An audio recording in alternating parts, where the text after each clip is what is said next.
안녕하세요, 바드입니다. 벌써 2021년에 연말이 되었습니다. 개인적으로는 2020년보다 2021년이 훨씬 더 빠르게 지나갔는데요. 은퇴 계좌나 일반 투자 계좌에서 뮤추얼펀드 ETF를 가지고 계신 분들은 12월 달에 배당과 캐피탈 게인이 찍혀 있을 겁니다. 이번 시간에는 피델리티 웹사이트에 로그인을 하여서 여러분이 가지고 계신 뮤추얼 펀드에 배당이 어떻게 붙었는지를 확인하는 법을 같이 알아보도록 하겠습니다.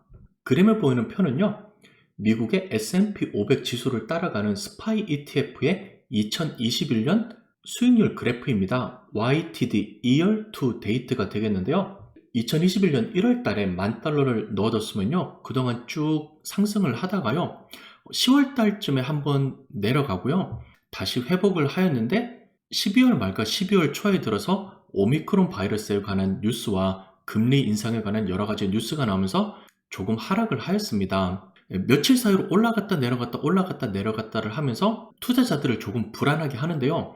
그럼에도 불구하고 전체적으로 봤을 때 꾸준하게 우상향을 하여서 22% 가까이 상승을 하였습니다. 12월 말이 얼마 남지 않았는데요. 계속해서 좋은 뉴스가 나오고 경기가 상승하여서 조금 더 좋은 성적으로 마무리되기를 기대하겠습니다. 피델리티에 로그인을 하셔서요, 계정을 보시고 본인이 가지고 있는 투자 상품을 나열을 하면은요, 펀드 ETF 옆에 D라고 붙어 있는 것을 가끔씩 보실 수가 있습니다.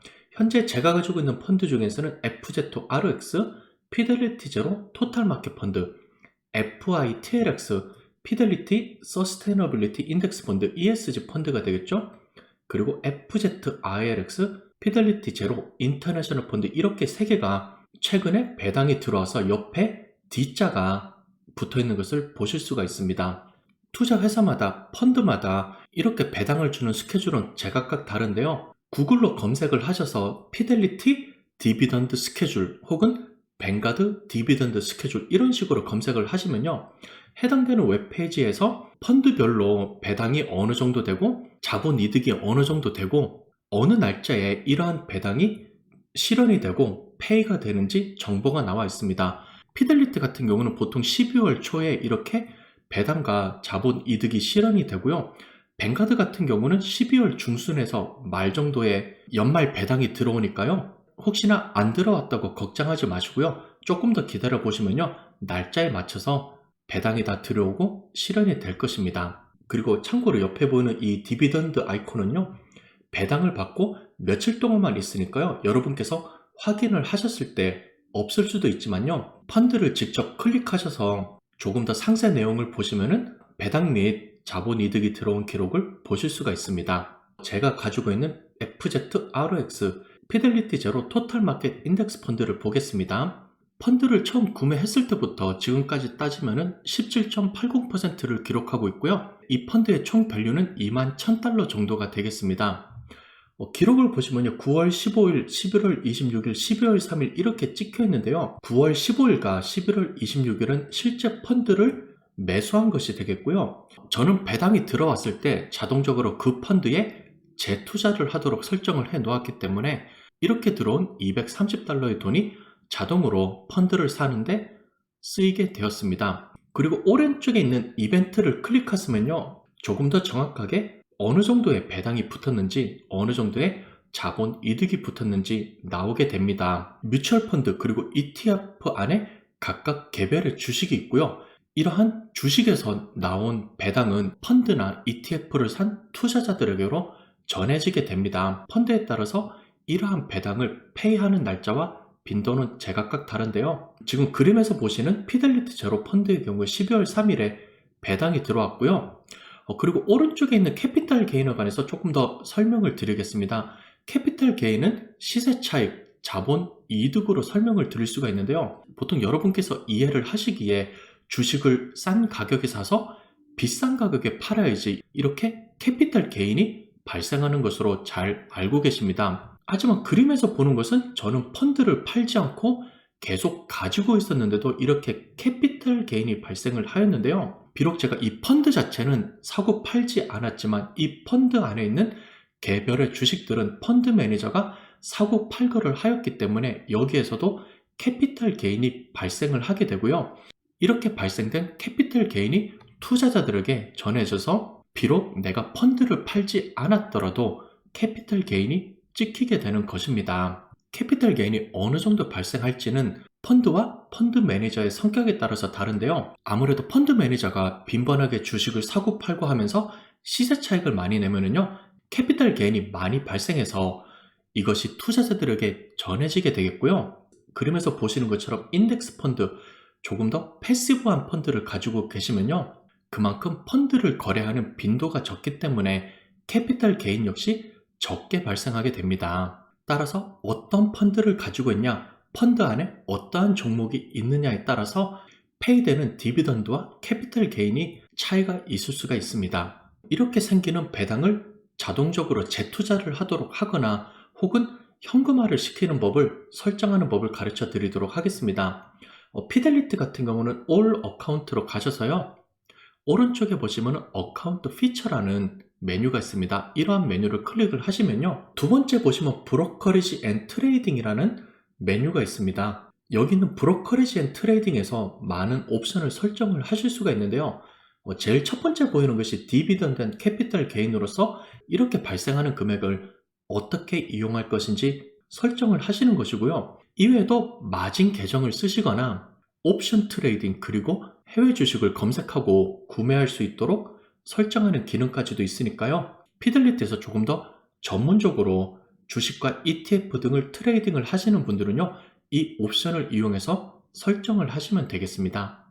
이전 화면에서 디비던드 앤 캐피털 게인스 메뉴를 설정을 하셨으면요, 여러분께서 가지고 있는 투자 종목들이 나올 것이고요. 피델리티 관련 뮤추얼 펀드가 나와 있고요. 디비던드 배당은 리인베스트 인 세큐리티, 그리고 자본이득 캐피털 게인 역시 리인베스트 인 세큐리티라고 하여서 여기에서 발생되는 배당은 자동적으로 그 종목을 추가하는 데 쓰라고 되어 있는 것입니다. 보통 기본 옵션은 이렇게 리인베스트 인 세큐리티라고 되어 있을 거고요. 이것을 수정하시려면 옆에 액션 메뉴 밑에 있는 업데이트 버튼을 클릭을 하시면 되겠습니다. 이전 화면에서 업데이트 버튼을 눌렀으면 다음과 같이 옵션이 나옵니다. 첫 번째, 디비던드를 어떻게 하실 것입니까? 현재 선택한 종목을 다시 사서 재투자하는 데 쓰려면 리인베스트를 설정을 하시면 되겠고요. 디파지트 코어 어카운트를 선택을 하시면요, 이렇게 발생되는 배당이 코어 어카운트에 캐시로 저축이 되게 됩니다. 이렇게 발생된 배당을요, 여러분께서는 다른 종목을 사는 데 쓰셔도 되고요. 그대로 가지고 계시거나 여러분께서 사용하시는 체킹 계좌로 이체를 하셔서 돈을 찾을 수도 있겠습니다. 그리고 오른쪽에 보시는 세 번째 디렉티드 옵션은요, 지금 선택되어 있는 펀드 말고 다른 펀드를 선택할 때 쓰이게 됩니다. 예를 들어서 피델리티 500에서 발생하는 이러한 배당을 피델리티 제로 펀드를 사는데 쓰실 수도 있습니다. 재투자를 하는 것이 좋은가요? 현금화 시키는 것이 좋은가요? 정확한 답은 없는데요. 아무래도 은퇴 시기까지 시간이 많이 남으셨고요. 별도로 캐시를 꺼냈을 필요가 없을 때는요, 재투자로 설정을 하셔서요, 여러분께서 투자를 하시고 있는 종목이 조금이라도 더 빨리 불어나도록 눈덩이가 굴러갈 수 있도록 설정을 하는 것이 좋은 옵션이 되겠고요. 반대 상황을 생각해 보면요, 은퇴 후 고정적인 지출이 있기 때문에 캐시 플로우가 필요할 때는요, 이렇게 발생하는 배당을 코어 어카운트로 옮겨서요, 이러한 캐시를 생활비로 쓰시면 되겠고요. 다른 데 투자하거나 쓰기 위해서 캐시 비중을 늘리고 싶을 때는요, 이런 식으로 코어 어카운트에 캐시를 저장해 놓았다가 필요할 때 쓰시면 되겠습니다. 자, 배당이 들어왔습니다. 1년 동안 고생해서 꾸준히 투자를 하시는 분들에게 돌아오는 선물이 되겠는데요. 12월 초에 좀 불안정한 시장 움직임을 보이겠는데요. 그 가운데서도 계정을 한 번씩 확인을 하셔서요, 이렇게 배당이 들어왔다, 추가 돈이 들어왔다는 것을 보시고 조금 기분 전환을 하시면 좋을 것 같고요. 처음에는 주식이랑 펀드에 투자되는 금액이 많지 않기 때문에 들어오는 배당과 캐피털 게인이 굉장히 적을 것입니다. 게다가 요즘은 성장주 위주, 인덱스 펀드 위주로 투자를 하시기 때문에 배당과 캐피털 게인이 더 적을 것으로 보이는데요. 앞으로 계속해서 펀드를 키워나가시면서요, 분기마다 혹은 연말마다 커져가는 배당과 자본 이득을 보시면서 조금 더 자극이 될 것 같습니다. 그리고 이렇게 들어오는 배당으로 펀드를 더 사게 되면서요, 펀드의 규모가 더 커지고요. 그 다음에는 더 많이 들어온 금액으로 더 사게 되면서 눈덩이가 불어나는 효과, 스노우볼 이펙트가 커져가게 될 것입니다. 물론 배당과 캐피털 게인만 기다리면은요, 그만큼 눈덩이가 불어나는 속도가 더디게 되니까요. 계속해서 컨트리뷰션, 돈을 직접 더 추가하시면서 눈덩이를 더 빨리빨리 굴리셔야 되겠고요. 혹시라도 이렇게 들어오는 고정적인 캐시 플로우가 필요할 때는요, 배당을 조금 더 자주 주고 잘 주는 배당주 위주로 만들어진 펀드 ETF를 사는 것도 하나의 전략이 될 수 있습니다. 한 가지 유의할 것은 미국의 세금 구조 때문에 무조건 배당이랑 시세 차익이 많다고 좋은 것은 아닙니다. 세금 계좌에 이러한 배당주 위주로 펀드를 가지고 계시면요, 배당이 발생하였을 때 수익이 난 것으로 기록이 되고 세금 낼 때도 기록을 하셔야 됩니다. 이렇게 배당이 빈번하게 발생하는 펀드를 텍스 인 이피션트 펀드라고 하는데요. 이런 식으로 절세가 잘 되지 않는 펀드 같은 경우는 401k나 IRA 같은 계정에 넣어서 이러한 세금이 벌어지는 이벤트를 상쇄시키는 것도 하나의 전략이 될 수 있습니다. 다시 한번 정리하자면 배당을 많이 주는 펀드를 선택을 하실 때는요, 이것을 은퇴 계좌에 넣을지 일반 브로커리지 계좌에 넣을지 잘 생각을 해보신 다음에 결정을 하시면 되겠습니다. 2021년도 열심히 달려오셨는데요. 여러분께서 가지고 계신 401k, IRA, 일반 브로커리지 계정 등을 체크를 하셔서요, 이렇게 추가로 들어온 금액을 보시고 기본 전환 하시면서요, 더욱더 힘내서 저축을 하고 투자를 하시면 좋을 것 같습니다. 시청해주셔서 감사드리고요. 다음 시간에 또 다른 뉴스로 인사를 드리겠습니다. 감사합니다.